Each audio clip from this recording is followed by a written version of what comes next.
Salika here for Peak Survival. I'm with my good friend Chris Adams, who was in the military, started his time around 1972, and I invited him today because, well, he was not only a gunner, but also a well-experienced backpacker, and he has a tool that has been very useful both in the military and as a backpacker. It's a military-issued knife, which he's going to be demonstrating today, how it can be used, and it's a really sturdy piece of equipment. I'm going to pass you over to Chris, who's going to show you how to use this knife well. So, your turn. Okay, I'll go.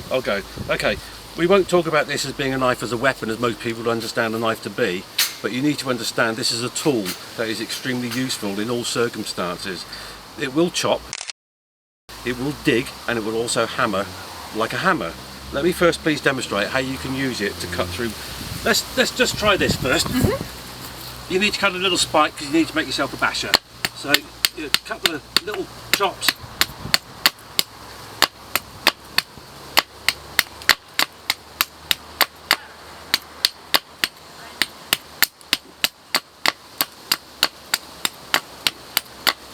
There you go, and hammer it in the ground.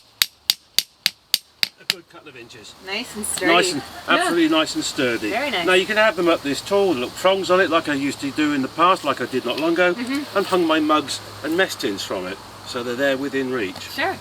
The other thing you can do with it, depending on the type of wood you pick, obviously, because you don't want anything too wet or too sappy to make it hard to chop and cut. Yeah, these ones are So they are. I mean, if you're in a situation where you need to find yourself some kindling, and also using another tool which nature gave us, you can split the wood. It will take a few whacks, but you will get through it eventually.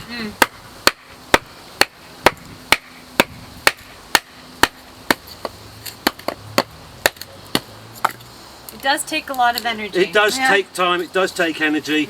Don't expect miracles in 20 seconds because apart from it being a very useful tool, you're part of the tool as well. Yeah. Oh, we're almost there. There you go. It will split and it will chop. It will also dig, but it's such a fine lawn, I'm afraid I can't show you. We're not allowed but right it will here. dig. We're not allowed right Yeah, it here. works. And then also you can use it as a small hammer, which Chris will be demonstrating us. You can. With, you can use it as a small hammer. If there was any nails available, like there was. Yes, I see it. Yeah, right there. Here it is. It's a hammer. Mind your fingers. Cameraman, you can come closer. It has a very broad blade here, a third of an inch thick, carbon steel. I have to say the name, made by Wilkinson's UK. The finest blades in the world. Emotion.